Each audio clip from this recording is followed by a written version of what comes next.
আজকেও আরেক দফায় হাদি হত্যার প্রতিবেদন পিছিয়ে গেছে। সরকারের মেয়াদ আছে কয়দিন? এই মাসে আছে আর 5-6 দিন, আর ওইখানে আছে 12 দিন, অর্থাৎ 17 দিন আছে এই সরকার। কোন রকমে এটারে যদি আরো 2টা দিন ঘুরানো যায়, এই সরকার সইরা যাবে, দায় ফালাবে বিএনপি সরকারের কাঁধে অথবা জামাতের কাঁধে যে বিচার তোমরা এবার যে এক করো। কারণ তাদের যেটা দরকার এটা হয়ে গেছে।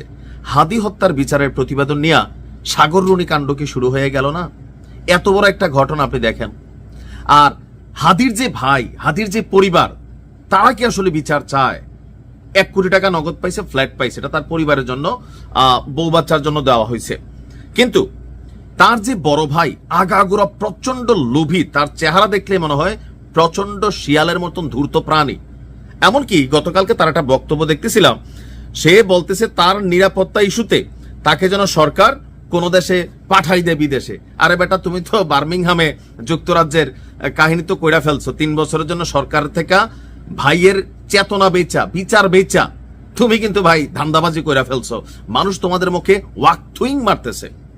সর্বশেষ হাদির যে ছেলেটা, এই ছেলেটারও তার মার কাছ থেকে কায়রা নেওয়ার পরিকল্পনা। আপনি দেখেন কি পরিমাণ আগাগোড়া লোভী একটা মানুষ। কই থেকে আসছে এ? তারে কোনো সুযোগ সুবিধা দেওয়ার কোনো কারণ ছিল সরকারের? আমি বলছি যে যদি কোনো কিছু সুযোগ সুবিধা দেওয়া হয়, 100% যদি হাদির বাবা থাকে তিনি পাবেন, হাদির মা থাকে উনি পাবেন, হাদির স্ত্রী এবং হাদির সন্তানের জন্য কইরা ফেলেন।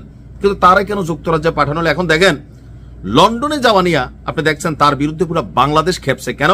ভাই হত্যার বিচার বেচা দেওয়া একমাত্র প্রাণী হাদির বড় ভাই এই ওমর শরীফ। সে বলছে কি হাদির স্ত্রীকে রেখে তার যে একমাত্র সন্তান হাদির, এই ছেলেটাকে নিয়ে এসে যুক্তরাজ্যে যাইতে চায়।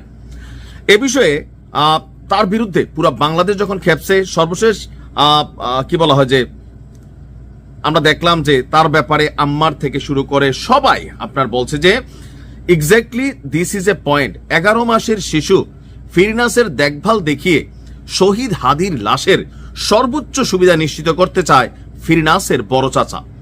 এটাও বলে দিল যে শহীদ উসমানের হাদির স্ত্রীকে রেখে দাও, সন্তানকে দাও। মানে শহীদ উসমান হাদির স্ত্রীর কোনো অনিরাপত্তা নাই, দুনিয়া একমাত্র অনিরাপত্তায় ভোগা হাদির বড় ভাই। সন্তানের নিরাপত্তা চেয়ে থানা জিডি করা হয়েছে, হইতে পারে। এখন আমার মনে হয় এই লোক নিজেই তার ভাতিজার ম্যানে টেনে ফেলতে পারে। ধান্দাবাজ দেখলেই মনে হয়। আপনি এই যে কি জানি একটা ছেলে আছে হাদির বন্ধু, সারাদিন কান্নাকাটি করে, ছেলেটা সাবের না জাবের, মায়া লাগে ছেলেটা দেখলে। আর তার ভাই কি পরিমাণ লোভী। তা আপনি কার বিচার চাচ্ছেন? আমরা কার বিচার চাচ্ছি? সরকার কি আসলে এই বিচারটাকে নিশ্চিত করতে চাচ্ছে? 17 দিন ক্ষমতায় আছে, আজকেও বলা হইল যে হাদির হত্যার প্রতিবেদন পিছাই গেছে। কেন ভাই? মানে কেন? এখন এটা সিস্টেম, এটা নিয়ে যত আলোচনা হবে ভেতর থেকে হয়তো অনেক কিছু আসবে। এটাতে হয়তো কেসু খুললে সাপও বেরোতে পারে। হাদিকে কারা মারলো? এখন যাই ঘটে সব আওয়ামী লীগ, যুবলীগ, ছাত্রলীগের উপর চাপাই দিয়া শান্ত রাখা যায়, বাট ইতিহাস কথা বলবে। আওয়ামী লীগ নিজে বলছে সরকারকে সুষ্ঠু ইনভেস্টিগেশন করে প্রমাণ করতে বলুন যেটা আওয়ামী লীগের কর্ম কিনা। আওয়ামী লীগ নিজেও চাইছে হত্যার বিচার, আমরাও চাই। প্রকৃত ঘটনার সামনে আসুক। এখন ওই যে ছেলের নামে এত অভিযোগ, সে দিছে ভিন্ন ঘটনা। সবকিছু মিলাইয়া আপনার রক্ত যখন আপনার সাথে বেইমানি কইরা বসে, আপনি দুনিয়াতে লড়াই করবেন কোথায়? এখন হাদিরে যত বেচা যায় পলিটিক্যালি চেতনা দিয়া যার যার ধান্দা শেষে মিলাইতেছে। দিন শেষে হাদিরা বাসপানা খায় জীবন দিয়ে এই দেশে। আল্লাহ তারে হেফাজত করুক তার বাচ্চাটারে।